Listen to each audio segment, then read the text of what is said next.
And this weather, I'm getting excited for maybe next week, the end of next week. It's looking pretty good. We'll be back in the 80s. We don't have any of those really for the next couple of days, thanks to a cold front that's going to move through this evening. Today, going to see those temperatures nearing the 80s. So lots going on. Let's jump right into it. Cloud cover this morning, a big dynamic storm system setting up to our west. And by this evening, we will have thunderstorms, strong to severe thunderstorms for us here in Green Country. At this hour, we do have a little bit of rain on radar setting up from Coffeyville down to Bristow. Prague seeing some of those sprinkles this morning. Things should wrap up here over the next couple of hours.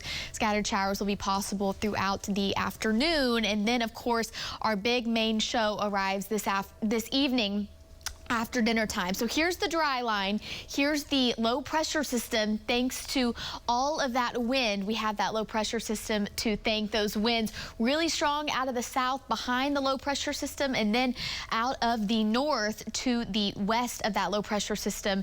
And we are going to see the effects of both the dry line and the cold front. So wind advisories in effect for the counties in that tan color, gusts to 40 miles per hour.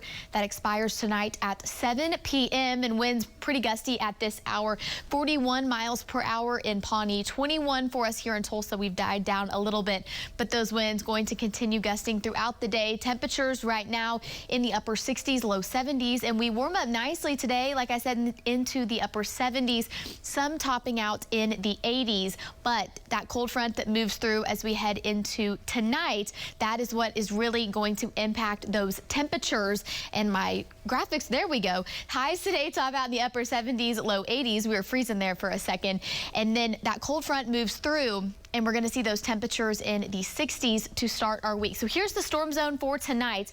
The area in yellow, a slight risk for severe weather. The area in green, a low end, a 1 out of 5 risk, but of course watching the chance for all modes of severe weather. That's hail, damaging winds, and an isolated tornado threat. We will have our trackers out late this afternoon into the evening hours as we begin to see that dry line set up to the west. Storms fire along the dry line, and as these storms move off to the east around 30-35 miles per hour, we will see that severe weather threat decrease. And then of course, as that cold front arrives, we see those storms begin to fire once again, and then we're going to have a flooding risk with those storms because that cold front going to set up just to the south and going to see quite a bit of rain arrive with this storm system. The rain carries us through our Sunday, and then we dry out to start the week. But 3 to 4 inches of rain possible for our southeastern counties. Green Country getting quite a bit of rain. So we do have flood watches in effect for those counties in blue.